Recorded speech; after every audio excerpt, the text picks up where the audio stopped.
ஹரே கிருஷ்ணா. அனைத்து வைஷ்ணவர்களுக்கும் வைஷ்ணவனுக்கும் அடியேனுடைய சிரம் தாழ்த்தி கோடி கோடி நமஸ்காரத்தை தெரிவிச்சுக்கிறேன்.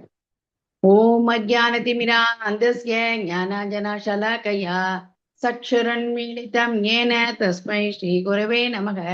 ஸ்ரீ சைத்தன்ய மனோபீஷ்டம் ஸ்வாபிதம் ஏன பூதலே ஸ்வயம் ரூபகதா மஹ்யம் ததாதி சுபதாந்திகம். வந்தேகம் ஸ்ரீகுரு ஸ்ரீயுதபத கமலம் ஸ்ரீகுரும் வைஷ்ணவாம்ச ஸ்ரீரூபம் சாக்ரஜாதம் சககண ரகுநாதான்விதம் தம் சஜீவம் சாத்வைதம் சாவதூதம் பரிஜன சகிதம் கிருஷ்ண சைதன்ய தேவம் ஸ்ரீராதா கிருஷ்ண பாதான் சககண லலிதா ஸ்ரீ விஷாகான்விதாம்ச ये कृष्ण करुणा सिंधु दीनबंधो जगत्पदे गोपेश गोपिका कांता राधा कांता नमोस्तुते तप्त कांचन गौरांगी राधे वृंदावनेश्वरी वृषभानुसुते देवी प्रणमामि हरिप्रिये वाञ्छाकल्पतरूपयस्य कृपा सिन्धो भयेव च पतितानां पावनेभ्यो वैष्णवेभ्यो नमो नमः। जय श्री कृष्ण चैतन्य प्रभु नित्यानंदा श्री अद्वैत गदाधर शिवासादि गौर भक्त वृंदा। हरे कृष्ण कृष्ण कृष्ण हरे हरे हरे राम राम राम हरे हरे। मूकं करोति वाचालं पंगुं लङ्घयते गिरिं यत्कृपातमगं वन्दे श्रीगुरुं दीनदारिणं परमानन्दमाधवं श्रीचैतन्य ईश्वरं। हरि ओम तत्सत्। ओम नमो भगवते वासुदेवाय। ओम नमो भगवते वासुदेवाय। ओम नमो भगवते वासुदेवाय। नारायणं नमस्कृत्य नरं चैव नरोत्तमं देवीं सरस्वतीं व्यासं ततो जयमुदीरयेत्। नष्टप्रायेषु अभद्रेषु नित्यं भागवत सेवयां भगवती उत्तमश्लोके भक्तिर्भवति नैष्टिकी।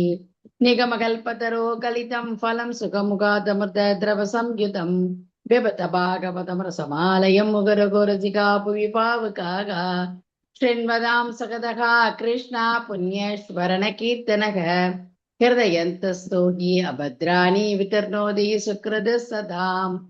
हरे कृष्णा. नंदी प्रभुजी.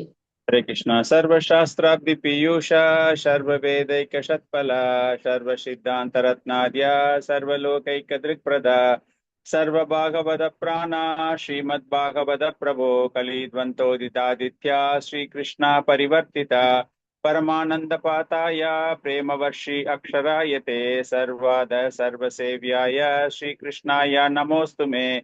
मत एक बंधो मत संगिन मत गुरु मन महादना मन निष्ठारका मत भाग्या मत आनंता नमोस्तुते। असाधु साधु तादायिन अतीनो चाता करा हान मुंच कदाचिन मां प्रेम नगत कंतयो स्पुरा। हरे कृष्णा कृष्ण कृष्णा हरे हरे हरे रामा राम राम हरे हरे। हरे कृष्णा பக்தர்களே, மீண்டும் உங்களை இந்த சாஸ்திரங்கள் சம்பாஷணை நிகழ்ச்சியில் வரவேற்பதில் மகிழ்ச்சி அடைகிறேன். நம்ம பாகவதத்துல உள்ள எல்லா விதமான சம்வாதங்களை பற்றியும் நாம் தெரிந்து கொண்டிருக்கிறோம். இன்னைக்கு ஒரு புதிய சம்பாஷணை விதுரருக்கும் மைத்ரேயருக்கும் நடைபெறக்கூடிய ஒரு சம்பாஷணை. காரணம், பாகவதம் அப்படின்னாலே கேள்வி பதில்கள் இல்லையா? பாகவதம் அப்படின்னால கேள்வி கேட்கறது, அதற்கான பதில்களை கொடுப்பதுதான். எப்படி பரீட்சித் மகாராஜாவிடம், அதாவது சுகதேவ கோஸ்வாமியிடம் பரீட்சித் மகாராஜா கேள்வி கேட்டார் அப்படிங்கிற ஒரு விஷயம் பாகவதத்துல நம்ம ஆரம்பிச்சு பார்த்திருக்கோம். அதே மாதிரி சவுனக ரிஷி சூத்த கோஸ்வாமி, அந்த வகையில பார்க்கும் பொழுது விதுரருக்கும் மைத்ரேய முனிக்கும் நடைபெறக்கூடிய சம்பாஷணை, அதை பத்தி நம்ம தெரிஞ்சுக்க போறோம். இந்த பல்வேறு வகையான சம்பாஷணைகள் அப்படின்னு பார்க்கும்போது ரொம்ப பிரதானமான சம்பாஷணை அப்படின்னு பார்த்தா பரீட்சித் மகாராஜா சுகதேவ கோஸ்வாமியை கேட்பது. பாகவதத்தினுடைய ஒரு முழுமையான ஒரு தத்துவம். அதுல பல்வேறு விஷயங்கள் பேசப்பட்டிருக்கின்றன. சிருஷ்டியை பற்றி பேசப்பட்டிருக்கிறது, அவதாரங்களை பற்றி பேசப்பட்டிருக்கிறது, பக்தியை பற்றி பேசப்பட்டிருக்கிறது, தர்மத்தை பற்றி பேசப்பட்டிருக்கிறது, முக்தியை பற்றி பேசப்பட்டிருக்கிறது, பகவான் கிருஷ்ணனுடைய லீலைகளை பற்றி பேசப்பட்டிருக்கிறது. அவங்க ரெண்டு பேருடைய சம்பாஷணையில விதுரருக்கும் மைத்ரேயருக்கும் பார்க்கும் பொழுது கிட்டத்தட்ட சிருஷ்டியை பற்றி பேசுகிறார். சாங்கிய தத்துவம், கபிலர் தேவகுதிக்கு அந்த போதனை கொடுக்கிறார் இல்லையா? அது ஆக்சுவலா பார்த்தோம் அப்படின்னா இவங்க ரெண்டு பேருக்கும் நடைபெறக்கூடிய ஒரு சம்பாஷணை தான். அது ஒரு இடை செருகலாக கபில தேவருக்கும் தேவகுதிக்கும் நடந்ததை வந்து அவர் அங்க எக்ஸ்பிளைன் பண்றாரு. அதனால இந்த விதுரர் மைத்ரேயர் மூலமாகத்தான் நமக்கு சாங்கிய தத்துவம் பாகவதத்தில் வெளிக்கொணரப்படுகிறது. அதே போல பக்தியை பற்றியும் நிறைய கேள்விகள் கேட்கிறார். ஜட இயற்கையை பற்றி நிறைய கேள்விகள் கேட்கிறார். ஜட இயற்கையெல்லாம் பார்த்தோம் அப்படின்னா பரீட்சத் மகாராஜா கிட்ட அதெல்லாம் அந்த கேள்விகள்லாம் வந்திருக்காது. விதுரரிடம் ஜட இயற்கையை பற்றி கேட்கிறார்கள். சௌனக ரிஷி சூத கோஸ்வாமி நம்ம பார்த்தோம், லாஸ்ட் வீக் கூட முடிச்சோம் இல்லையா, ஒரு 10 கேள்விகள். அது வந்து கொஞ்சம் ஓரளவுக்கு எப்படி பக்தர்கள், அதாவது இந்த உலக சமுதாயத்தில் உள்ள மானிடர்கள் எப்படி வந்து நலம் பெற வேண்டும் அப்படிங்கிற ஒரு விஷயம். பாகவதத்தை கேட்பதினால், குறிப்பாக 1வது ஸ்கந்தம் 2வது அத்தியாயம்லாம் பார்த்தீங்க அப்படின்னா நிறைய ஸ்லோகங்கள் அதுல ரொம்ப குறிப்பாக அதனுடைய ஒரு தன்மையை விளக்கி இருப்பது.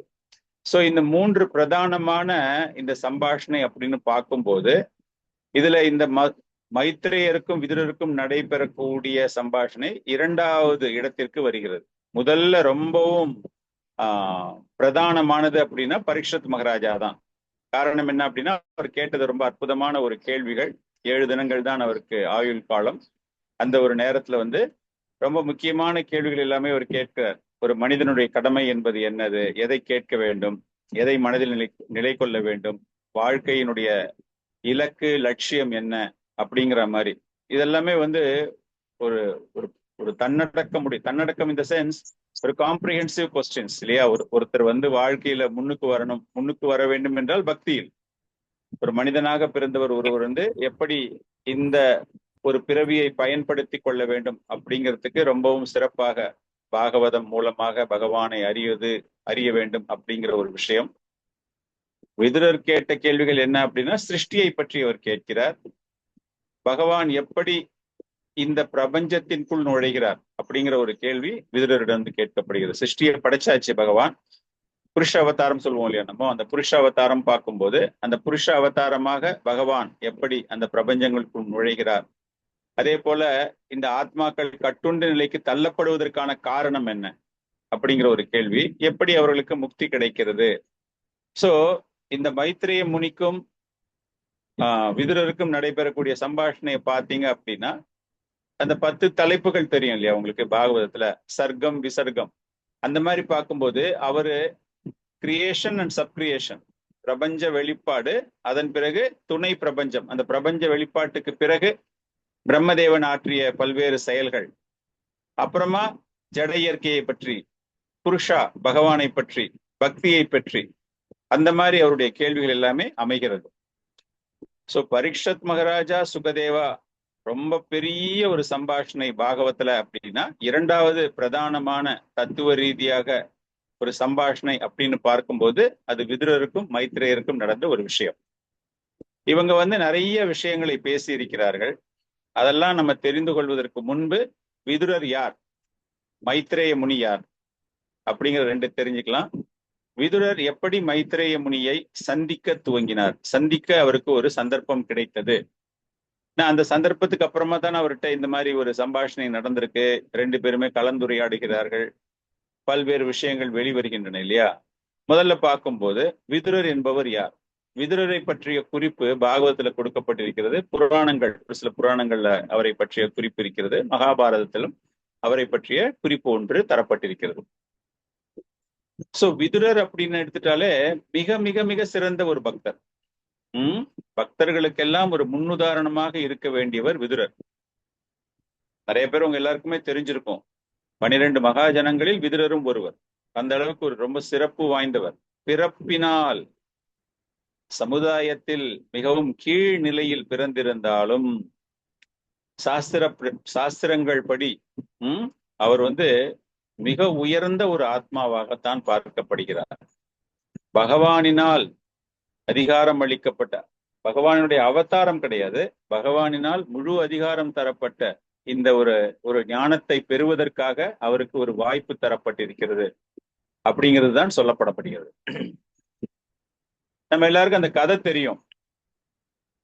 சென்ற பிறவியில் விதுரர் என்னவாக இருந்தார் அப்படின்னு பார்த்தா யமராஜர், தர்மராஜர் தான் விதுரர். இதற்கு முந்தைய பிறவியில் விதுரராக வருவதற்கு முன்பு யமராஜராக இருந்தவர் தான் விதுரர். அவருக்கு என்ன ஆகுது அப்படின்னா ஒரு சின்ன ஒரு லீலை, லீலை அப்படின்னா மிக சிறந்த ஒரு முனி, மண்டவ்யா மண்டவ்யா முனி அப்படின்னு, அந்த மண்டவ்யா முனியோடு நடைபெற்ற ஒரு சின்ன ஒரு அபராதத்தின் விளைவாக அந்த யமராஜர் என்பவர் விதுரராக பிறக்கக்கூடிய ஒரு ஒரு சாபம். அதனால யமராஜரை பத்தி நம்ம பேசும்போது யமராஜரும் ஒரு மகாஜனங்களில் ஒருவர். அவரும் சாதாரணமான ஒரு பிறவி கிடையாது, சாதாரணமான ஒரு ஜீவாத்மா கிடையாது. அவங்க எல்லாமே ஜீவாத்மா அடியில தான் வராங்க. ஜீவாத்மாவாக இருந்தாலும் சாதாரணமான ஒரு ஜீவாத்மா கிடையாது. அவருக்கு மிகப்பெரிய ஒரு பொறுப்பு தரப்பட்டிருக்கிறது. பாவங்கள் செய்யக்கூடியவர்களுக்கு நீதி வழங்கக்கூடிய நீதி தேவனாக, குற்றங்கள் அப்படிப்பட்டவர்களுக்கு தண்டனை தரக்கூடிய விஷயங்கள், கர்மான்னு சொல்றோம் இல்லையா, அந்த கர்ம பலன்களை பராமரித்து அதற்கு ஏற்றாற் போல தண்டனை, பாவங்களுக்கு தண்டனை தரக்கூடியவர் அவர்தான் அந்த யமராஜர். சோ இந்த யமராஜர் விதுரராக மாறிய கதை என்ன அப்படின்னா, அந்த மாண்டவிய ரிஷி சின்ன கதை அது. மாண்டவ ரிஷி ஒரு நாள் ஆசிரமத்துல இருக்கும் பொழுது, தவம் செய்து கொண்டு இருக்கும் போது, திருடர்கள் அந்த பக்கம் ஓடி வராங்க.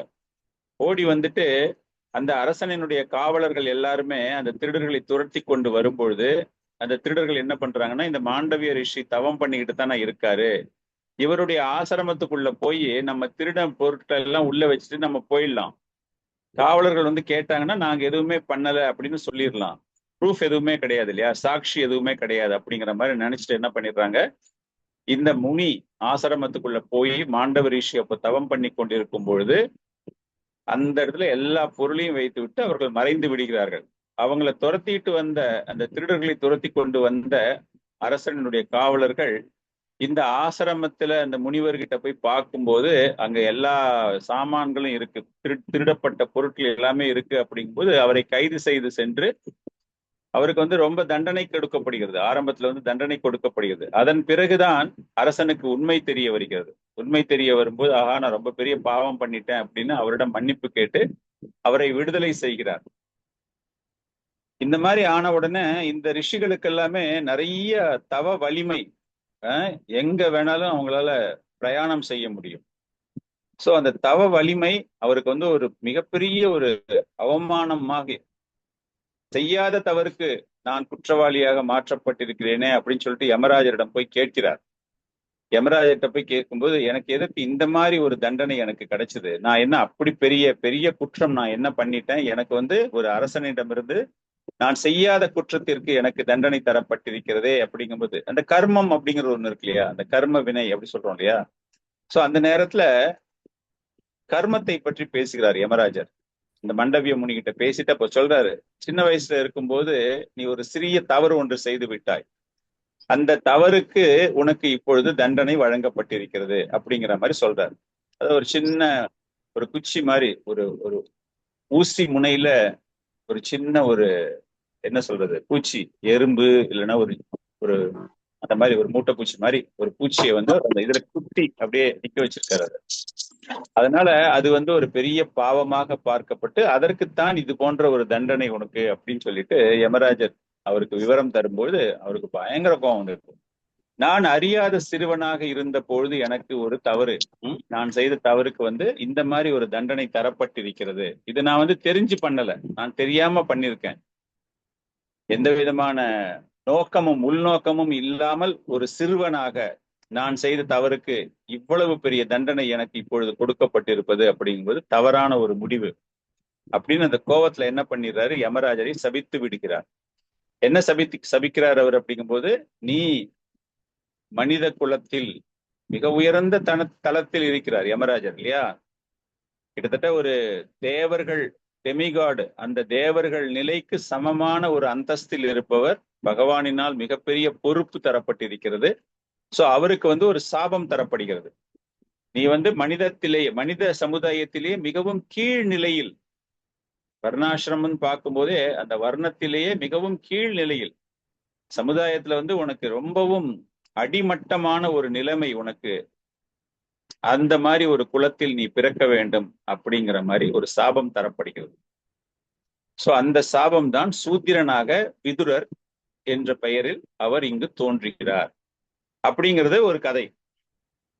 ஆனால் பிரபுபாதர் என்ன சொல்றாரு அப்படின்னா, பிரபுபாதர் ஆச்சாரியார்கள் எல்லாமே விதுரருடைய தோற்றத்தை பற்றி பேசும்பொழுது ஒரு சூத்திர பெண்ணினுடைய கருவில் அவர் தோன்றி இருந்தாலும் அரசாங்கத்தை பரிபாலனம் செய்ய முடியாத நிலையில், காரணம் என்ன அப்படின்னா அவருடைய சகோதரர்கள் யார்? இந்த சகோதரர்கள் திருதராஷ்டிரன், பாண்டு. சோ இவங்க எல்லாருக்குமே தகப்பனார் அப்படின்னு பார்த்தா ஒரே ஒரு தகப்பனார். அப்படி பார்க்கும்போது விதுரன், திருதராஷ்டிரன், பாண்டு எல்லாருமே சகோதரர்கள், ராஜவம்சத்தில் பிறந்தவர்கள். இருந்தாலும் அரியணையில் இவருக்கென்று ஒரு பங்குமே கிடையாது. அவருடைய பிறப்பு ஒரு சூத்திர பெண்ணின் கருவில் பிறந்ததினால் அவர் அந்த வாய்ப்பை இழக்கிறார். அப்படி அவருக்கு ஒரு வாய்ப்பு இழக்கப்பட்டிருந்தாலும் திருதராஷ்டிரனும் பாண்டுவும் யுதிஷ்ட மகாராஜா போன்ற மிகப்பெரிய அரசர்கள், சத்திரியர்கள் அனைவருக்குமே போதனை தரக்கூடிய அளவில் விதுரர் மிகச்சிறந்த கற்றறிந்தவராக எப்படி மாறினார் அப்படின்னு பார்க்கும்பொழுது இதற்கு 2 வகையான பதில்கள் ஆச்சாரியர்கள் கொடுக்கும்போது 2 வகையான விளக்கங்களை தருகிறார்கள். பிறப்பின் அடிப்படையில் ஒருவன் மிக சிறந்த கல்வி பெற்றவனாகவோ அல்லது கல்வியே இல்லாதவனாகவோ நம்மால் அவனை கருத முடியாது. காரணம், சூத்திரனாக பிறப்பில் இருந்திருந்தாலும் மிக உயர்ந்த ஒரு தன்னுணர்வை பெற்ற ஆத்மா. மைத்ரேய முனி போன்ற ரிஷிகளிடம் அவர் போதனை பெற்றவர், ஆன்மீக கல்வி அறிவை பெற்றவர். ஆன்மீகத்தில் ரொம்ப அதிக அளவில் அவருக்கு ஞானம் கிடைத்திருக்கிறது. ஒரு ஆச்சாரிய ஸ்தானத்தில் அவர் அங்கு நிலைநிறுத்தப்பட்டார். அப்படி நிலைநிறுத்தப்பட்ட விதுரர் மற்றவர்களுக்கு போதனை செய்வது அப்படிங்கிறது இதெல்லாம் ரொம்ப பெரிய விஷயமே கிடையாது. சைத்தன்ய மகாபிரபுவே சொல்றார் இல்லையா, கிப விப்ர கிப ஞாசி சூத்ர கேனே நயா ஏய் கிருஷ்ண தத்துவ வேதா சே குருஹோய். அதாவது நீ பிறப்பில் ஒரு பிராமணனாகவோ சூத்ரனாகவோ சத்திரியனாகவோ எப்படி இருந்தாலும் பரவாயில்லை, ஆனால் கிருஷ்ண தத்துவம், கிருஷ்ண விஞ்ஞானத்தை நீ அறிந்திருந்தால் நீ ஒரு ஆன்மீக குருவாக அனைவராலும் ஏற்றுக்கொள்ளப்படுவாய். அப்படி பார்க்கும் பொழுது இவர் ஒரு சாதாரண சூத்திர குடும்பத்தில் சூத்திரனாக பிறந்தவர். சூத்திர குடும்பம் கிடையாது, சூத்திரனாக. பிகாஸ் ஒரு பணிப்பெண்ணின் கருவில் தோன்றியதால் சூத்திரன். தகப்பன் ரொம்ப பெரிய தகப்பனாக இருந்தாலும் கூட சூத்திர பெண்ணின் கருவில் தோன்றியதால் ஒரு சூத்திரன், சத்திரிய வம்சமும் இல்லாம ஒரு பிராமண வம்சமும் இல்லாமல் அவர் என்ன பண்ணிடுறாரு, சூத்திரன் அப்படிங்கிற ஒரு முத்திரை குத்தப்படுகிறது அவருக்கு. அதனால அவருக்கு ஆன்மீக அறிவு இல்லை என்று கருத முடியாது. அவர் எந்த பிறப்பிருந்தாலும் எந்த சமுதாயத்தில் எந்த நிலையில் பிறந்திருந்தாலும் அவருடைய ஆன்மீக அறிவிற்கு ஏற்றாற் போல அவர் ஒரு குரு தலத்தில் அவர் பார்க்கப்படுகிறார். சோ இவரிடமிருந்து கற்றுக்கொள்வதில் எந்த விதமான தவறும் கிடையாது. இவர் ஒரு மிகச்சிறந்த போதகராக இருக்கிறார், அனைவருக்குமே ரொம்ப நல்ல ஆன்மீக விஷயங்களை எல்லாம் சொல்கிறார். அப்படிங்கும்போது அது ஒரு பலனை தருகிறது. இன்னொரு ஆங்கிள் பார்க்கும்போது யமராஜர் அப்படிங்கும்போது யமராஜருக்கு ஒரு 100 வருடங்கள் இந்த ஒரு தண்டனை அவருக்கு தரப்பட்டிருப்பதால், இந்த மண்டுகு முனியினுடைய அந்த ஒரு சாபத்தினால் ஒரு 100 ஆண்டுகள் அவர் என்ன பண்றாரு, அவருக்கு விதிக்கப்பட்ட அந்த யம தர்பார் அந்த பொறுப்பிலிருந்து அவர் வெளியேற்றப்படுகிறார். அவர் ஒரு மகாஜனமாக இருந்தாலும் யமராஜருமே ஒரு மகாஜனம், விதுரருமே ஒரு மகாஜனம். 12 பேர்ல 2 பேருமே அந்த பொசிஷன் ஆக்குபை பண்றாங்க. அப்படி ஒரு மிக சிறந்த நிலையில் இருந்தாலும் கூட யமராஜருக்கு பொறுப்புகள் ரொம்ப அதிகமாக இருக்கிறது. அவர் அந்த நரகலோகத்துல வர்ற மக்களுக்கு, அதாவது பாவம் செய்து வரக்கூடிய மக்களுக்கு யமலோகத்திற்கு யாரெல்லாம் வருகிறார்களோ தினமும் பகலும் இரவு பகலாக அங்க வந்துகிட்டே இருக்காங்க ஆட்கள் எல்லாமே. அதனால அந்த செயலை சரியான முறையில் அவர் செய்ய வேண்டும். அவருக்கு விதிக்கப்பட்ட கடமைகள், அந்த பொறுப்புகளை எந்த விதமான தவறுதலும் இல்லாமல், காரணம் என்னன்னா பகவான் கிருஷ்ணர் அந்த பொறுப்பை கொடுத்திருக்கிறார் அவருக்கு இல்லையா. அந்த மாதிரி ஒரு பொறுப்பான ஒரு பணியில் அவர் இருக்கும் பொழுது அவரால் ஒரு டெமிகார்டு லெவலுக்கு, ஒரு தேவர்கள் நிலைக்கு இணையாக பார்க்கப்பட்டிருந்தாலும் கூட அவரால் பகவானுக்கு பக்தி செய்யக்கூடிய நேரம் அவருக்கு இல்லையாம். இப்ப தேவர்கள் அப்படின்னு பார்த்துட்டாலே தேவர்களுக்கு எல்லாம் என்ன ஆகும், நிறைய நேரம் கிடைக்கும். எப்ப பார்த்தாலுமே நாம சங்கீர்த்தனம், பகவானுடைய ஸ்மரணம், விஷ்ணு ஸ்மரணம், அந்த மாதிரி ஒரு நிலையில் அவர்கள் தங்களை வைத்துக் கொண்டிருக்கிறார்கள். ஆனால் யமராஜருக்கு பொறுப்புகள் ரொம்ப அதிகமாக இருக்கிறதால அவரால் பகவானுக்கு பக்தி செய்யவே முடியலையாம். அந்த மாதிரி அவருக்கு பக்தியே செய்ய முடியாம இருக்கும் பொழுது காரணம் என்ன? எங்கேயோ இருக்கிற ஒரு கிரகத்துல செய்யக்கூடிய பாவம் நிறைந்த மக்கள் அந்த அவருடைய லோகத்துக்கு வரும்போது அவர்களுக்கு தண்டனை கொடுத்து அதை மேற்பார்வையிடுவது. சோ நேரமே இல்லை அவருக்கு. பண்ணும்போது நல்ல ஒரு தர்ம காரியங்கள்லாம் ஏதாவது செய்யலாமே அப்படின்னு பார்க்கும்போது அவருக்கு சரியான ஒரு நேரம் கிடைக்கவில்லை. எனவே இது பகவானின் லீலைகளில் ஒரு லீலையாக பார்க்கப்படுகிறது. காரணம், அவருடைய மனசுல உள் மனசுல அவ்வளவு ஆசைகள் இருக்கிறதாம். நான் பகவானை பத்தி தெரிஞ்சுக்கணும், பகவானை பத்தி எல்லாருக்கும் நான் போதனை செய்ய வேண்டும், அந்த விஷ்ணுவை பற்றி அனைவரிடம் நான் பேச வேண்டும் அப்படிங்கிற ஒரு ஆசைகள் அவர் மனசு வந்து கொண்டே இருப்பதினால் பகவானினுடைய லீலைகள், பகவானினுடைய ஒரு திட்டம் இந்த மண்டுக முனி மூலமாக ஒரு சாபத்தை அவருக்கு வரவழைத்து அந்த போஸ்ட்ல இருந்து டெம்பரரியா 100 வருடங்கள் வந்து நமக்கு தேவ கணக்கு படி பார்த்தீங்க அப்படின்னா கிட்டத்தட்ட ஒரு நாளோ 2 நாளோ தான், அவ்வளவுதான். அந்த தினங்களில் அவர் அந்த அரியாசனத்தில் இருந்து வெளியேறுகிறார். அந்த சிம்மாசனத்தில் இருந்து, யம தர்பார் அப்படிங்கிற அந்த சிம்மாசனத்திலிருந்து அவர் வெளியேற்றப்படுகிறார். சோ அந்த நேரங்கள்ல அரியமா அப்படின்னு கஷ்யப முனிக்கும் அதித்திக்கும் பிறந்த ஆதித்யாசன் சொல்றோம் இல்லையா, சூரிய பகவான், இந்திர பகவான், இவங்க எல்லாம் அவங்களுடைய மகன்கள் இல்லையா, 12 ஆதித்யர்கள். அதுல அதித்திக்கும் கஷ்யப்பருக்கும் பிறந்த ஒரு மகனான அரியமா அப்படிங்கிறவருக்கு அந்த யமலோகத்தை பராமரிக்கக்கூடிய டெம்பரரி அசைன்மெண்ட் பொறுப்பு தரப்படுகிறது. அந்த நேரத்தில் இவர் யாரு, யமராஜராக இருப்பவர் அந்த மண்டுக முனியினுடைய சாபத்திற்கு ஏற்றாற் போல விதுரராக இங்கு தோற்றமளிக்கிறார். இந்த தோற்றம் எதற்காக என்றால் பகவானினுடைய ஒரு திட்டம், யமராஜருக்குடைய ஒரு விருப்பம். நான் வந்து பகவானை பற்றி அனைவருக்கும் போதிக்க வேண்டும், அதை பத்தி நான் தெரிஞ்சுக்கணும், ஆன்மீகத்தில் நான் ஒரு சேவகம் செய்ய வேண்டும் அப்படிங்கிற அந்த ஆசையை அவருக்கு தருவதற்காக அந்த யமராஜராக இருந்தவர் இப்பொழுது மிக சிறந்த ஆன்மீகவாதியான விதுரராக வருகிறார். அப்படிங்கிறது இன்னொரு ஆச்சாரியர்கள், பிரபுபாதர் அந்த மாதிரி ஒரு விளக்கத்தை பாகவதத்தில் தருகிறார். சோ அப்படிப்பட்ட விதுரருடைய தாய் தந்தையர் யார்? எல்லாருக்குமே தெரியும், வியாசதேவர். கிருஷ்ண துவைபாயன வியாசதேவர் தான் விதுரருடைய தகப்பனார். அந்த கதை உங்க எல்லாருக்குமே தெரிஞ்சிருக்கும். மகாபாரதம் கதை நீங்க போய் பார்க்கும்போது உங்களுக்கு எல்லாமே தெரியும். விசித்திர வீரியன் பாண்டு இல்லையா, அந்த விசித்திர வீரியனுக்கு வந்து குழந்தைகள் கிடையாது. குழந்தைகள் இல்லாமல் இறந்ததுனால சத்தியவதி அந்த தாய் என்ன பண்றாரு, வியாசதேவர், பராசருக்கும் சத்தியவதிக்கும் பிறந்தவர் வியாசதேவர். அந்த கதையெல்லாம் போனீங்கனால அதுல போய் பாத்தீங்கன்னா வியாசதேவர் பிறப்பார். இருந்தாலும் சத்தியவதிக்கு அந்த கற்பு என்பது அப்படியே பாதுகாக்கப்படுகிறது. சோ அப்படி இருக்கும் பொழுது நியோக முறை அப்படிங்கிற ஒரு நியோக முறையில வியாசதேவருக்கு பிறக்கக்கூடிய குழந்தைதான் இந்த விதுரர். அவருக்கும் அந்த பணிப்பெண் பரிஸ்ராமி அப்படிங்கிற பெயர் கொண்ட அந்த பணிப்பெண்ணுக்கும் வியாசதேவருக்கும் பிறந்தது. இந்த நியோக முறை அப்படின்னா என்னது? நியோக முறை அப்படின்னா வேத காலங்களில் ஆண் வாரிசு இல்லாமல், அரச குலத்தில் ஆண் வாரிசு இல்லாமல் யாருக்காச்சும் மரணம் ஏற்பட்டால் அந்த குடும்பத்திற்கு ஒரு ஆண் வாரிசை உருவாக்குவதற்காக இது போன்ற ஒரு திட்டங்கள் அங்கு செய்யப்படுகின்றன. இது அங்கீகரிக்கப்படுகிறது, சாஸ்திரங்களில் இது அங்கீகரிக்கப்படுகிறது. அந்த ராஜவம்சம் தலை தோங்க வேண்டும், அந்த வம்சத்தின் வாரிசாக ஒருத்தர் வர வேணும் அப்படிங்கிறதுக்காக இது போன்ற, அதாவது மனைவியானா இருப்பா, கணவன் இல்ல, அந்த கணவனுக்கும் மனைவிக்கும் குழந்தை பிறக்கல அப்படிங்கும் போது, அதாவது அரசனுக்கும் ராணிக்கும், அரசனுக்கு குழந்தை இல்ல, அந்த மாதிரி ஒரு குறைகள் இருக்கு அப்படின்னா அந்த அரசன் இடத்துல இது போன்ற ஒரு அமைப்பை செய்து அந்த மனைவி மூலமாக குழந்தையை கருப்பிற வைத்து அது அந்த ராஜ்யத்தினுடைய வம்சமாக பார்க்கப்படுவதுதான் நியோக முறை அப்படின்னு பேரு. அந்த மாதிரி பார்க்கும்போது விசித்திர வீரியன் அவனுடைய மனைவிகள்ல அம்பிகா, அம்பாலிகா 2 பேருமே வந்து விடோவா இருக்காங்க. விசித்திர வீரியன் மரணம் அடைஞ்ச விஷயத்த வந்து கொஞ்சம் பாதுகாப்பாக வைத்திருக்கிறார்கள். அதெல்லாம் அந்த ராஜதந்திரம். அப்படி இருக்கும்போது வியாசதேவர் அந்த நியோக முறைப்படி இந்த அம்பிகா அம்பாலிகாவை கருவுறவ செய்ய வேண்டும் அப்படிங்கிறதுக்காக அவர் வரார்.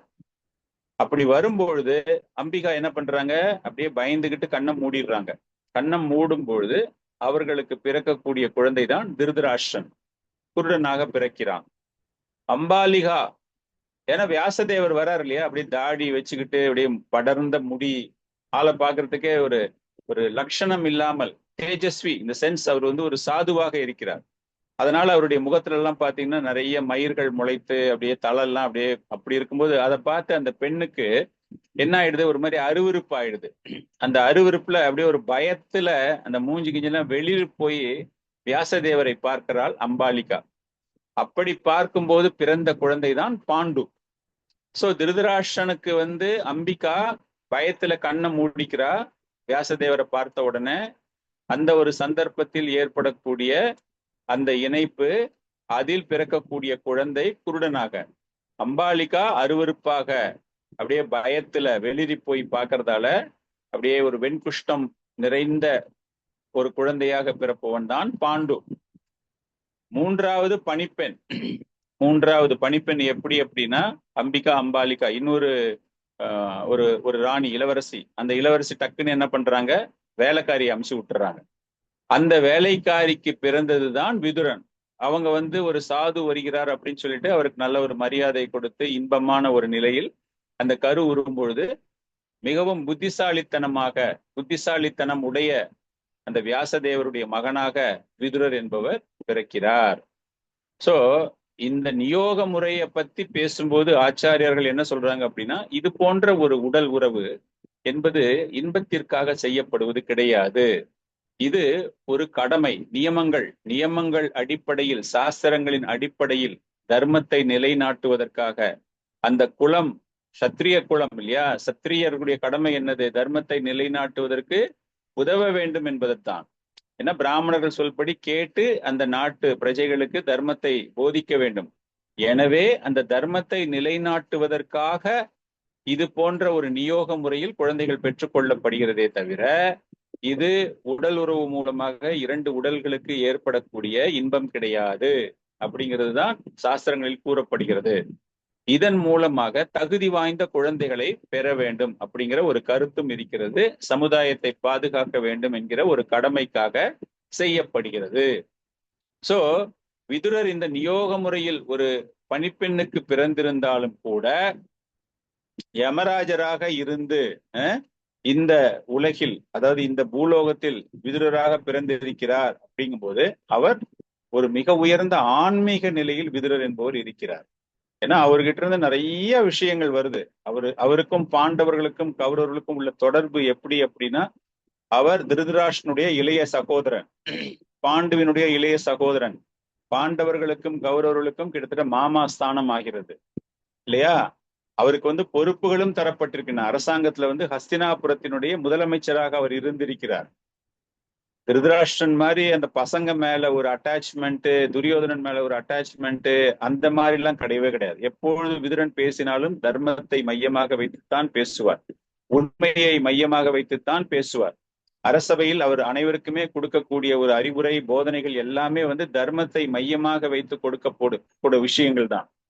சோ அப்படிப்பட்ட விதுரர் அப்படின்னாலே தூய்மையான பக்திக்கு உதாரணமாக பார்க்கப்படுகிறார். விதுரர் அப்படிங்கும் போது ஒரு பணிப்பெண்ணினுடைய மகனாக பிறந்திருந்தாலும் கூட ஆன்மீகத்தில் மிகவும் உயர்ந்த நிலையில் இருப்பவர் விதுரர்.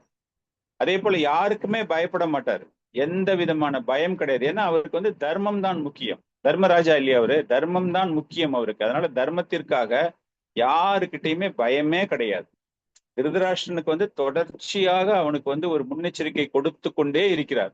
நீ பண்றது தப்பு, நீ துரியோதனம் பண்றதெல்லாம் கேட்கிற, ரொம்ப தப்பு. துரியோதனுக்கு வந்து நீ ஆதரவா இருக்கவே கூடாது, பாண்டவர்களை நீ ஏமாற்றக்கூடாது, பகவான் கிருஷ்ணருடைய அனைத்து விதமான விஷயங்களையும் நீ ஏற்றுக்கொள்ள வேண்டும், அவர் கொடுக்கக்கூடிய போதனைகளை எடுத்துக்கொள்ள வேண்டும், அவர் என்னெல்லாம் சொல்றாரு எல்லாத்தையுமே கேட்கணும் அப்படின்னு கௌரவர்கள்ட்ட இருந்தாலும் கூட பாண்டவர்களுக்கு ஆதரவாக, அதாவது தர்மத்திற்கு ஆதரவாக அவர் எப்பொழுதுமே பேசிக்கொண்டிருப்பார். அந்த அளவுக்கு அவருடைய மன திடமானது தர்மத்தை நிலைநாட்ட வேண்டும் அப்படிங்கிற ஒரு விஷயம்.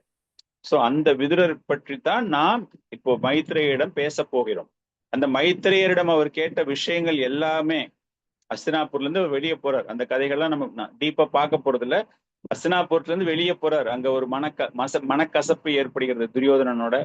அதனால அவருக்கு வந்து ஹஸ்தினாபுர ராஜ்யத்துல இருந்து எல்லாத்தையுமே துறந்து அவர் வெளியேற போகிறார். வெளியேற போகும்பொழுது அவர் என்னென்ன கேள்விகளை கேட்கிறாரோ அப்படிங்கிற ஒரு விஷயம்தான். இந்த விதுரருக்கு மரணம் எப்படி ஏற்பட்டது, அது கூட ஒரு சில பேருக்கு கியூரியஸா இருக்கும் இல்லையா? ஏன்னா ஒவ்வொரு ஸ்டேஜ்ல பாத்தீங்க அப்படின்னா பாண்டவர்கள் தங்களுடைய உலகை எப்படி தங்களுடைய உடலை எப்படி விட்டார்கள், பீஷ்ம பிதாமா எப்படி அவருடைய உடலை விட்டார்கள் அப்படின்னு நிறைய விஷயங்கள் நம்ம பாகவத்துல இருக்கும்போது விதுரருக்கு எப்படி மரணம் ஏற்பட்டது அப்படின்லாம் கேட்கலாம் ஒரு சில பேர். ஆச்சாரியர்கள் என்ன எழுதுறாங்க அப்படின்னா விதுரருடைய மரணத்தை பற்றி அதிகமாக எங்கேயுமே கூறவில்லை. அவர் வந்துட்டு ஒரு பக்தனுக்கு உண்டான அந்த ஒரு மரணம். இன்னொரு ஆச்சாரியர் என்ன சொல்றாரு, ஜீவ கோஸ்வாமி என்ன எழுதுறாரு அப்படிங்கும்போது, விதுரன் என்பவர் யமராஜர் இல்லையா? அந்த யமராஜர் தர்மராஜா அந்த பொறுப்பிலிருந்து டெம்பரரியா அவர் வந்து டெபுடேஷன்ல வந்த மாதிரி விதுரராக வந்திருக்கிறார். இந்த பணி முடிந்தவுடன் அவர் மீண்டும் அங்கு சென்று விட்டார். அதனால அவரை வந்து ஒரு ஜீவாத்மா லெவல்ல அவரை பார்த்துட்டு ஜீவராசிகள் மாதிரி அவர் வந்து அந்த காலேஜ மாமேவ ஸ்மரன் முக்துவா அதெல்லாம் ஒண்ணுமே அவர் கிடையாது. Nothing is applicable for him. அவர் வந்த பணி முடிந்தவுடன் அவர் எங்க இருந்து வந்தாரோ அந்த இடத்திற்கு அவர் திரும்ப சென்று விடுகிறார். அவருடைய தட் மிஷன் இஸ் கம்ப்ளீட்டட். அவர் என்ன லட்சியத்தோடு வந்தாரோ அந்த லட்சியம் முடிவடைந்து மீண்டும் அவர் சென்று விட்டார் அப்படிங்கிற விஷயம்தான் ஆச்சாரியர்கள் எல்லாருமே கூறக்கூடிய விஷயம். ஆனால் ஒரு பக்தன் மிக உயர்ந்த நிலையில் ஒரு பக்தன் தன்னுடைய உடலை விடும் பொழுது எப்படி அந்த சூழ்நிலை இருந்ததோ அது போன்ற ஒரு சூழ்நிலை அப்படின்னு. ஆனா அதை பத்தி விவரமா எங்கேயுமே கிடையாது, பாகவத்துல எங்கேயுமே மென்ஷன் பண்ணல. இது ஜஸ்ட் நம்ம எதுக்காக சொல்லறோம் அப்படின்னா அவுட் ஆஃப் கியூரியாசிட்டி ஒரு சில பேர் கேள்வி கேட்பாங்க, விதுரரை பத்தி இவ்வளவு சொன்னீங்களே, பிறப்பெல்லாம் சொன்னீங்களா, அப்போ அவருடைய மரணத்தை பத்தி எங்களுக்கு சொல்லுங்க அப்படிங்கிற மாதிரி இருக்கும். அதுக்காக ஜஸ்ட் ஒரு இன்ஃபர்மேஷனுக்காக இந்த விஷயம் உங்களுக்கு கூறப்பட்டிருக்கிறது. விதுரரிடமிருந்து நாம் தெரிந்து கொள்ள வேண்டிய மிக மிக பெரிய உண்மைகள், மிகப்பெரிய தத்துவங்கள் என்ன அப்படின்னா, விதுரர் என்ன நமக்கு எந்த பாடத்தை நமக்கு கற்பிக்கிறார் என்றால், ஆன்மீகத்தில் ஒருவன் முன்னேற்றம் அடைய வேண்டும் என்றால் பிறப்பு அவசியம் கிடையாது. எந்த குலத்தில் எப்படிப்பட்ட நிலையில் ஒருவன் பிறந்திருந்தாலும் அவர்கள் பக்தியில் முன்னேறுவதற்கு அப்படிங்கிறதுக்காக ஸ்பெஷலா எந்த விதமான குவாலிபிகேஷனுமே கிடையாது. அவருடைய பக்தியின் மூலமாக மிக பெரிய அரசர்களை காட்டிலும் மிக உன்னதமான நிலையை விதுரர் அடைகிறார். உண்மையான தகுதி அப்படிங்கும்போது குடும்பம், செல்வம், உங்களுடைய நிலை அதெல்லாம் கிடையவே கிடையாது. உண்மையான நிலை என்றால் பகவானிடம் சரணாகதி அடைவது, உங்களுடைய பணிவு, உங்களுடைய நேர்மை, உங்களுடைய உண்மை, உங்களுடைய தொண்டு செய்யும் மனப்பாவம். இதுதான் ஒருவனை நல்லவனா கெட்டவனா என்று நிர்ணயிக்கிறது. சோ பக்தியில எவன் ஒருவன் முன்னேறுகிறானோ அவன்தான் உண்மையான அரசன். விதுரருடைய வாழ்க்கையை பார்க்கும்போது யமராஜராக இருக்கிறார், மண்டகு முனியனுடைய சாபத்தினால் விதுரனாக பிறக்கிறார், பரிஸ்ராமி என்கிற ஒரு பணிப்பெண்ணினுடைய மகனாக பிறக்கிறார், ஹஸ்தினாபுரத்தில் அமைச்சராக இருக்கிறார், பாண்டவர்களுக்கும் சரி கௌரவர்களுக்கும் சரி ஒரு ஆலோசகனாக இருக்கிறார். அதுல பிரச்சனை வரும்போது அந்த ராஜ்யத்தை விட்டு வெளியேற்றப்படுகிறார். வெளியேற்றப்படும் போது மைத்ரேய முனியை அவர் சந்திக்கிறார். எல்லாம் முடிச்சுட்டு திரும்ப ஹஸ்தினாபூர் வராரு. குருக்ஷேத்திர யுத்தம் எல்லாம் முடிஞ்சு போயிடுச்சு. அந்த நேரத்துலதான் அவர் திருதராஷ்டிரனுக்கு போதனைகள் கொடுக்கிறார். காந்தாரி, திருதராஷ்டிரன் இவங்க எல்லாருக்குமே விதுரனுடைய போதனை மூலமாகத்தான் அவர்கள் இந்த பௌதீக உலகை கைவிட்டு துறவு நிலைக்கு, அதாவது அவ்வளவு ஆசைகளோட இருக்காங்க இல்லையா திருதராஷ்டிரன், அந்த ஆசைகளிலிருந்து அவர் வெளியேறி அவருடைய இறுதி பயணம், அந்த மனித ஜீவராசியாக பிறந்த பயணத்தை முழுமையாக முடித்து கொடுத்தது யார் என்றால் விதுரன். சோ இதுதான் விதுரனுடைய கதை. மிகப்பெரிய ஒரு மகாஜன், 12 மகாஜனங்களில் ஒருவராக இருக்கிறார் இந்த விதுரன். அடுத்தது மைத்ரேய முனி. சோ விதுரரை பற்றி இவ்வளவு பெருமைகளை பேசுகிறோம் நம்ம. இப்ப இவருக்கும் மைத்ரேய முனிக்கும் தான் சம்பாஷணை நடக்க போகுது. அப்படின்னா மைத்ரேய முனி என்பது யார்? மைத்ரேய முனி வேதங்கள்ல போய் பார்க்கும் பொழுது வேதங்களில் அவரை பற்றி நாம் ஒரு குறிப்பு எடுக்க வேண்டும் அப்படின்னா, மைத்ரேய முனி என்பவர் மிகப்பெரிய ஒரு ரிஷி, மிகப்பெரிய ஒரு சாதுவாக இருக்கிறார். பகவானினுடைய மிக உன்னதமான பக்தர்களில் அவரும் ஒருவர். கிரேட் டிவோட்டி மைத்ரேய முனி அப்படிங்கிறது. மைத்ரேய முனியை பத்தி நிறைய பேர் சரியான விஷயங்கள் தெரியாம அவர் ஒரு அருவவாதி, அவர் ஒரு கர்ம காண்டிக் ஆக்டிவிட்டிஸ்ல இருக்காரு, பலன் நோக்கு செயல்களில் தன்னை ஈடுபடுத்தி கொண்டிருக்கிறார். அவர் அருவவாதி, பகவான் மீது நம்பிக்கையற்றவர், பகவான் உருவத்தின் மீது நம்பிக்கையற்றவர் அப்படிலாம் நிறைய பேசுவாங்க. அதெல்லாம் தவறான விஷயங்கள். உண்மையாகவே பார்த்தால் ஆக்சுவலா மைத்ரேய முனி என்பவர் மிக மிக மிக பெரிய ஒரு பக்தர். அவர் குறிப்பாக அவரை பற்றி எல்லா விஷயங்களுமே நம்ம பார்க்கணும் அப்படின்னா 3வது ஸ்கந்தம் ஸ்ரீமத் பாகவதத்துல 3வது ஸ்கந்தத்துல அவரை பற்றி நிறைய விளக்கங்கள் தரப்பட்டிருக்கின்றன. மகாபாரதத்திலும் தரப்பட்டிருக்கிறது. ஒரு சில புராணங்களிலும் அவரை பற்றிய விஷயங்கள் எல்லாமே எழுதப்பட்டிருக்கிறது. அவர் பராசர முனியினுடைய சீடன், பராசர முனியோடு தொடர்புடையவர். மைத்ரேய முனியினுடைய பெற்றோர்கள் யாரு அப்படின்னு பாத்தீங்கன்னா, அது சாதாரண விஷயம். புராணங்கள்ல கூறப்பட்டிருக்கிறது. குசா அப்படிங்கிற ஒரு ஒரு சாது. அந்த வம்சத்தை பற்றி நிறைய விளக்கங்கள்லாம் தரப்படவில்லை. ஆனால் அவருக்கு ஆன்மீக தந்தையாக இருந்தது யார் என்றால் பராசர முனி. சோ பராசர முனி அப்படின்னு பார்க்கும்போது இந்த சீட பரம்பரை இல்லையா, சீட பரம்பரையை பார்க்கும்போது அவர் அந்த வகையில் பராசர முனியோடு எப்படி பகவானிடமிருந்து பிரம்மதேவனிடமிருந்து நாரத முனியிடமிருந்து வியாசதேவர்ல அந்த மாதிரி அந்த டிசைப்ளிக் சக்சஷன் அப்படின்னு பார்க்கும்போது அந்த சங்கிலி தொடரில் மைத்ரேய முனி அவர்கள் பாகவதத்தை, அதாவது பக்தியை பற்றி அந்த வரிசையில் வருகிறார். மிகப்பெரிய ஞானி, மிகப்பெரிய பக்தர். ஞானத்தின் மூலமாகவும் பகவானை உணர்ந்தவர், பக்தியின் மூலமாகவும் பகவானை உணர்ந்தவர். சோ ஞானத்தின் மூலமாக பகவானை உணர்ந்துட்டு பக்தியே செய்யல அப்படின்னா மிகச்சிறந்த யோகி அப்படிம்பாங்க. ஆனால் இவர் ஞானம், நாலேஜும் இருக்கு, பிளஸ் பக்தி மூலமாகவும் பகவானை உணர்ந்தவர் அப்படிங்கிற ஒரு விஷயம்தான். இவரை பற்றி நம்ம நிறைய தெரிந்து கொள்ள வேண்டும் என்றால் 3வது ஸ்கந்தம், 3வது ஸ்கந்தத்துல இப்படிப்பட்ட ஒரு நிலையில் இருக்கக்கூடிய அவரைத்தான் விதுரர் அணுகுகிறார். அவர் அங்கதான் நிறைய கேள்விகள் எல்லாமே கேட்கப்படுகிறது. இவர் மாயாவாதி இல்லை அப்படிங்கிறதுக்கான ஒரு மிகப்பெரிய ஒரு ஆதாரம் என்ன அப்படின்னு பார்த்தா, விதுரருக்கும் மைத்ரேய முனிக்கும் நடைபெற்ற அந்த சம்பாஷணையில கம்ப்ளீட்டா பகவானை பற்றிய எல்லா விஷயங்களையுமே விதுரருக்கு அவர் விளக்கம் தருகிறார். பகவானுடைய ரூபத்தை பற்றி கூறுகிறார், பகவானுடைய குணங்களை பற்றி கூறுகிறார், பகவானுடைய பக்தர்களை பற்றி கூறுகிறார், பகவான் செய்த லீலைகளை கூறுகிறார். சோ இதெல்லாமே ஒரு அருவவாதிக்கு தெரியவே தெரியாது. அருவவாதிக்கு ஏன் தெரியாது அப்படின்னா, பகவானுக்கு உருவமே இல்லை என்று நினைத்து கொண்டிருப்பவர்கள். சோ இதை காரணமாக வைத்து ஆச்சாரியர்கள் எழுதும் போது மைத்ரேய முனி மிகச்சிறந்த பக்தர் அப்படிங்கிறார். ஸ்ரவணம் கீர்த்தனம் இல்லையா, சுகதேவ கோஸ்வாமி டு பரீட்சத். சுகதேவ கோஸ்வாமி ஆக்சுவலி இவச மாயாவாதி, இஸ் அன் இம்பர்சனலிஸ்ட், அருவவாதியாக இருக்கிறார். ஆனால் வியாசதேவரனுடைய துணையோடு அவருக்கு பக்தனாக மாற்றம் கிடைக்கிறது, ஒரு பெரிய டிரான்ஸ்பர்மேஷன், பக்தனாக மாறுகிறார். அந்த பக்தனாக மாறிய பிறகுதான் அவர் பரீட்சத் மகாராஜாவிற்கு போதனைகளை தருகிறார். அந்த போதனையில பகவானை பத்தின பல விஷயங்கள் அவருக்கு கூறப்படுகிறது. சோ அதை அவரால் உணர முடிகிறது. பகவான் அப்படிங்கிற அந்த ரியலைசேஷன் அவருக்கு ஒரு பக்தனுக்குத்தான் கிடைக்கும். அந்த மாதிரி பாத்தீங்க அப்படின்னா மைத்ரேய முனி இது எல்லாமே பேசினதை வச்சு, மைத்ரேய முனிக்கும் விதுரருக்கும் நடைபெற்ற சம்பாஷணைகள் எல்லாமே பார்த்தோம் அப்படின்னா இந்த இடத்துல பகவானை பத்தின முழு வர்ணனை இங்கு தரப்பட்டிருக்கிறது அப்படிங்கிறதுதான் ஆச்சாரியர்களுடைய ஒரு கமெண்ட்ரி. எனவே மைத்ரேய முனி என்பவர் மிக சிறந்த ஒரு பக்தர், ஞானி. ஞானத்தின் மூலமாகவும் பக்தியின் மூலமாகவும் பகவானை உணர்ந்தவர் அப்படிங்கிற ஒரு விஷயத்தை நாம் புரிந்து கொள்ள வேண்டும். இன்னொரு கொஸ்டின் அடிக்கடி எல்லாருமே கேட்பாங்க, விதுரர் சிறந்தவரா மைத்ரேய முனி சிறந்தவரா? விதுரருடைய கதையெல்லாம் நீங்க பாத்தீங்க அப்படின்னா, பகவானே அவங்க வீட்டுக்கு போயிருக்காரு, அவரோட இருந்திருக்காரு, அவ்வளவு பெரிய அரண்மனை, துரியோதனன் அரண்மனை, அங்கெல்லாம் போகல, அவங்க வீட்டுல போய் தான் லஞ்ச் சாப்பிடுவாரு, அங்கதான் ரெஸ்ட் எடுப்பாரு. அப்படின்னா அவ்வளோ பெரிய கிரேட்டு. அப்படின்னா யாரு கிரேட் இதுல, விதுரர் சிறந்தவரா மைத்ரேய முனி சிறந்தவரா? இவங்க 2 பேருக்குள்ள எதற்காக இது போன்ற ஒரு கலந்துரையாடல் நடைபெறுகிறது அப்படின்னு நிறைய பேர் கேட்கக்கூடிய கேள்வி.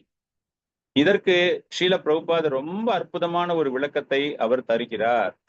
காரணம் என்ன அப்படின்னா, விதுரர் ஆன்மீகத்தில் மிகவும் குறைந்த அறிவு படைத்தவராக இருப்பதினால் மைத்ரேய முனியிடம் சென்று அறிவை பெறுகிறார் அப்படின்னு யாராச்சும் நினைச்சா அது தவறு என்று கூறுகிறார்.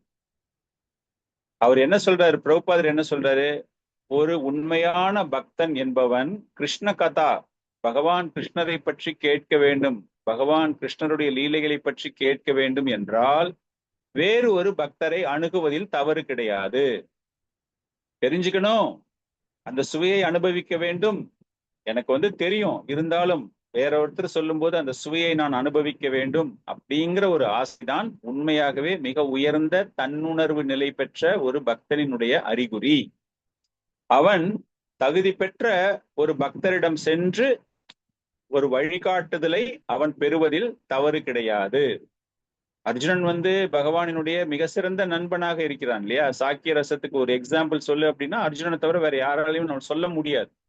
அந்த அளவு நிலையில் இருந்தவன் பகவானை தன்னுடைய ஆன்மீக குருவாக ஏற்றுக்கொள்கிறான் அர்ஜுனன். நீ என்னுடைய ஃப்ரெண்டு தான்டா, எதுக்குடா நான் உன்னை குருவா ஏத்துக்கணும், சொல்றா எனக்கு, அப்படிலாம் பேசவே இல்லை. அந்த ஆன்மீக அறிவை பெற வேண்டும், விஷயங்களை தெரிந்து கொள்ள வேண்டும் என்பதற்காக அர்ஜுனன் பகவானையே தன்னுடைய குருவாக ஏற்றுக்கொள்கிறார்.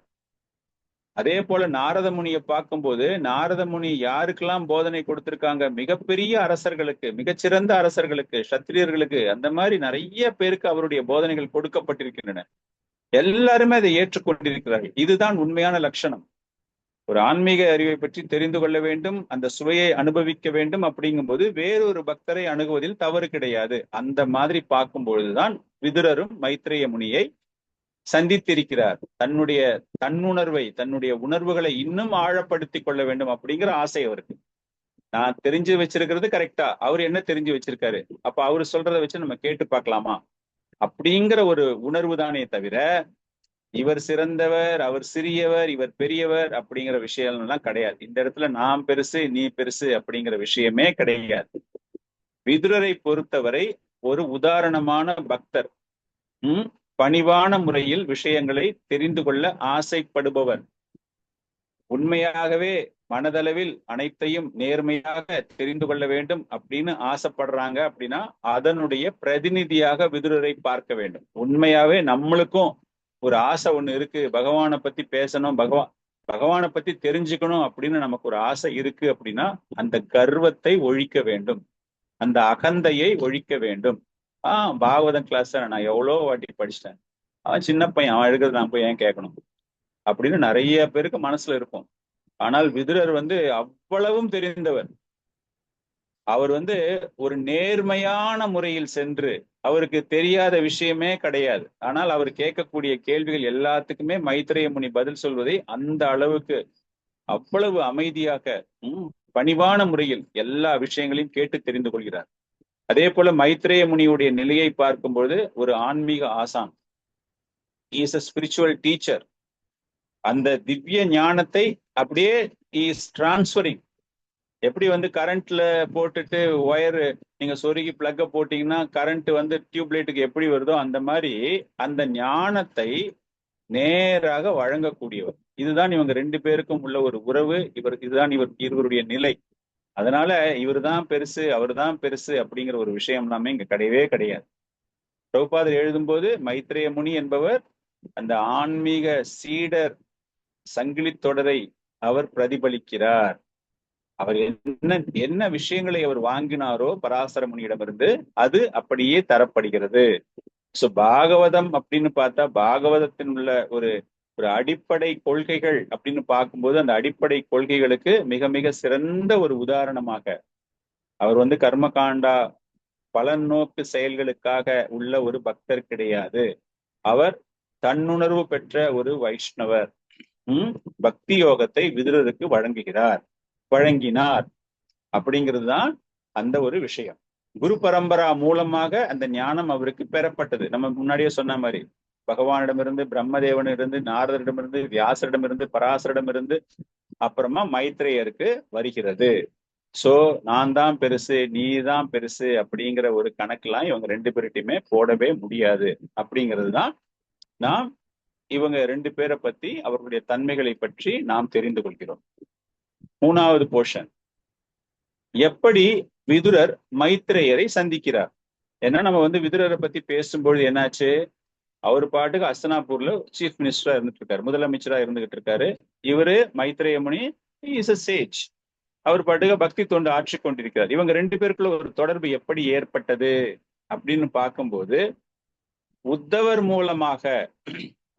மூலமாக விதுரனுக்கு அவர் இந்த மைத்ரேய முனியை சென்று பார்க்க வேண்டும் அப்படிங்கிற ஒரு உத்தரவு தரப்படுகிறது. எப்படின்னா ஒரு அற்புதமான ஒரு ஸ்லோகம். ச ஏஷ பகவான் கிருஷ்ண மைத்ரேயம் முனிம் ஆஷத்யா ஞானம் தத் அவகச்சாஷி. இதுல விதுரர் சொல்றாராம் மைத்ரேய முனி கிட்ட, உனக்கு உண்மையான திவ்யமான ஞானம் நீ பெற வேண்டும் என்று ஆசைப்பட்டால் நீ மைத்ரேய முனியை சென்று அணுக வேண்டும். இதுல என்ன ஒரு கதை அப்படின்னா, விதுரர் ஆக்சுவலா என்ன பண்றாரு, விதுரருக்கு ஒரு ஸ்டேஜுக்கு அப்புறமா நிறைய அவமானங்கள் ஹஸ்தினாபூர்ல, அந்த அவமானங்கள் நிறைய ஏற்படும். இது எல்லாமே பகவான் கிருஷ்ணருடைய லீலைகள் தான். ஓகே, அந்த மாதிரி அவருக்கு ஒரு அவமானம் இருக்கும்போது அவர் அதை அனைத்தையுமே துறக்க வேண்டும். விதுரர் செல்வ செழிப்போடு வாழ்ந்தவர் கிடையாது. அரண்மனையில ரொம்ப வசதியாக இருந்தவர் கிடையாது. அரண்மனையில இருந்து அவர் ஒரு பைசா கூட எடுத்தது கிடையாது. அவர் எல்லாமே அவருடைய அவருடைய ஆசிரமம், அவருடைய வீட்டுலதான் எல்லாமே மிகவும் எளிமையான முறையில் அவருடைய வாழ்க்கை. அதனாலதான் பகவான் கிருஷ்ணர் அவர் வீட்டுக்கு போறாரு அப்படின்னா அவருடைய எளிமை, அவருடைய எளிமையான அன்பு, அதற்காகத்தான் பகவான் கிருஷ்ணர் அங்கு போனாரே தவிர ஆடம்பரத்தை எதிர்பார்க்க வேண்டும் அப்படின்னு ஹஸ்தினாபூருக்கு ஒரு பொழுதும் வந்தது கிடையாது. நிறைய லீலைகள்லாம் இருக்கு பகவானுக்கும் அந்த துரியோதனன் விதுரனுக்கு எல்லாமே. சோ இது எதுக்கு இங்க சொல்லப்படுகிறது என்றால், அவர் துறவரம் புரிகிறார் என்றால் செல்வத்தை துறவரம் அங்கு செய்யவில்லை. ஏன்னா அவர் செல்வமே கிடையாது விதுரர்கிட்ட, எளிமையான வாழ்க்கையில வாழ்ந்து கொண்டிருந்தார்.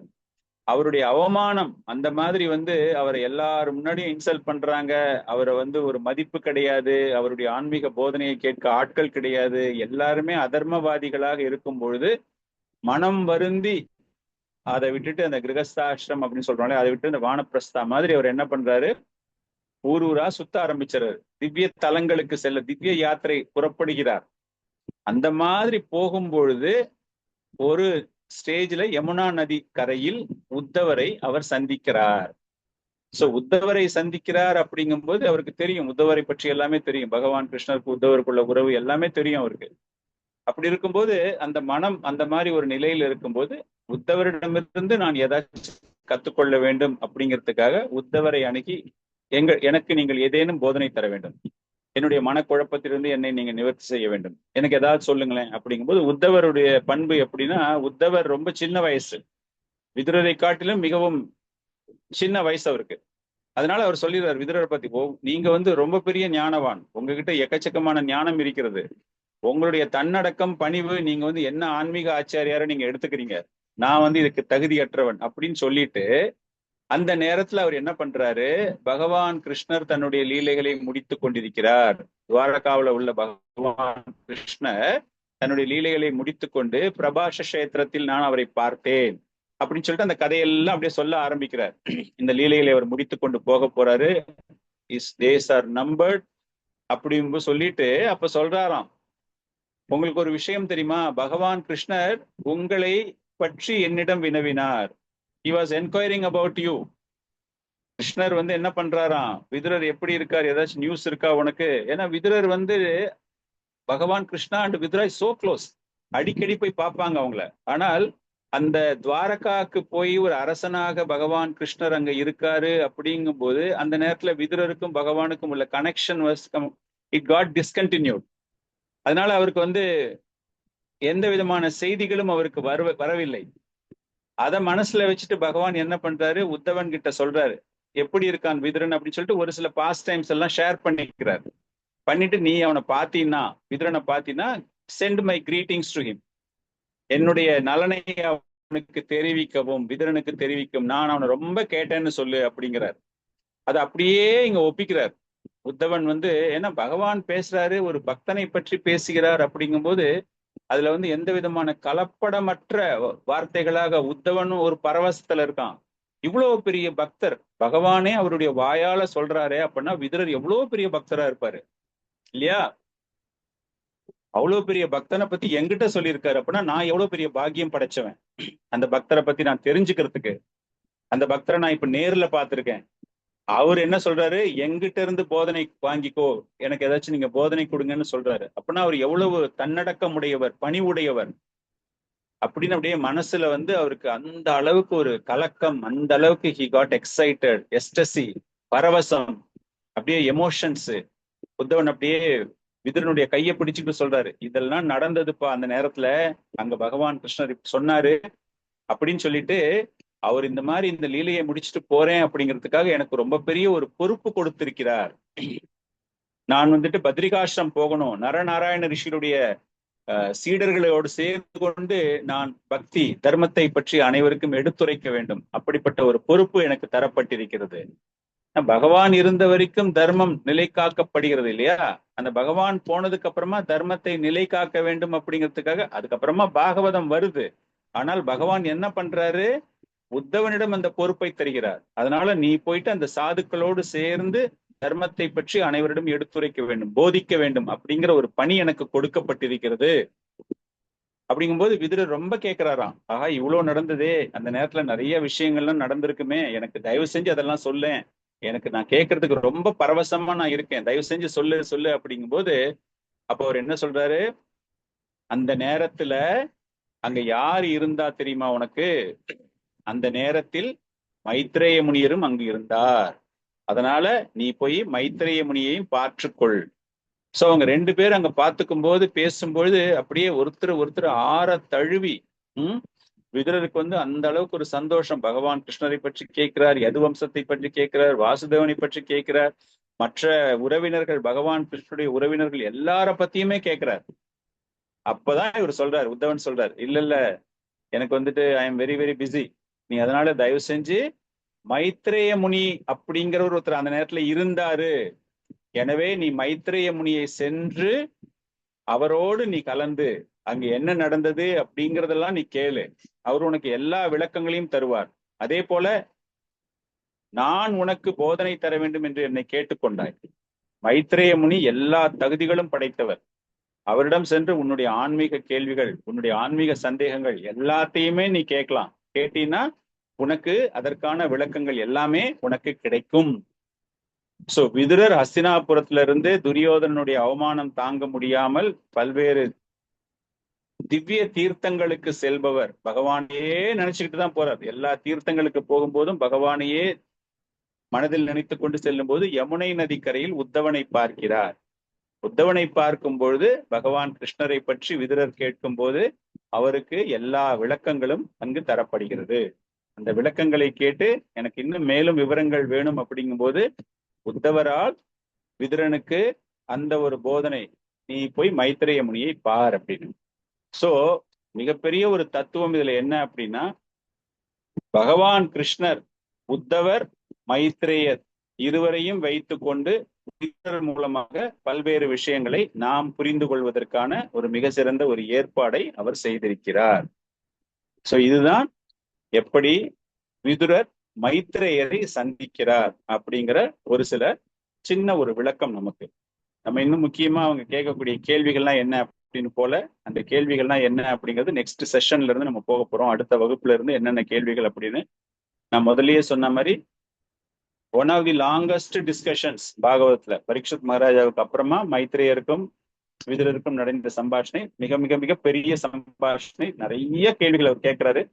நம்ம இதுல ரொம்ப ரொம்ப முக்கியமான கேள்விகளை மட்டும்தான் பார்க்க போறோம். எல்லா கேள்விகளுக்கான பதிலும் நம்ம பார்த்து நமக்கு முடியாது. ரொம்ப முக்கியமான ஒரு விஷயங்கள் அதுல ரொம்ப முக்கியமா அவர் கேட்கக்கூடிய விஷயங்கள் என்னன்னா, எப்படி சிருஷ்டி செய்யப்பட்டது, அந்த சிருஷ்டி செய்யறதுக்கு என்ன ப்ராசஸ், பகவான் எதற்காக இந்த பிரபஞ்சத்தை படைத்தார். நம்ம நிறைய பேர் மனசுல இந்த கேள்வி வந்துகிட்டே இருக்கும்ல, இவ்வளவு கஷ்டப்படுறாங்களே, நான் இந்த ஊர்ல இந்த பௌதிக உலகத்துல கஷ்டப்பட்டுக்கிட்டு இருக்கேனே, எதுக்காக பகவான் இதெல்லாம் கிரியேட் பண்ணாமே இருந்திருக்கலாமே அப்படின்லாம் நிறைய பேர் கேள்வி கேட்பாங்க இல்லையா?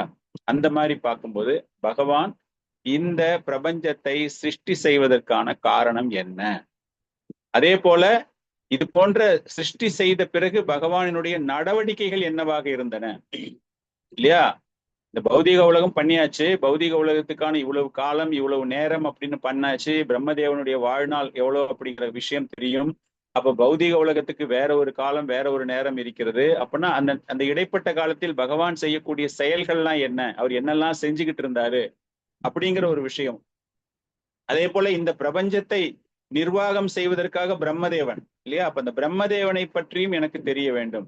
அவர் எப்படி இந்த ஞானத்தை பெற்றார், சர்கா விசர்கா இல்லையா?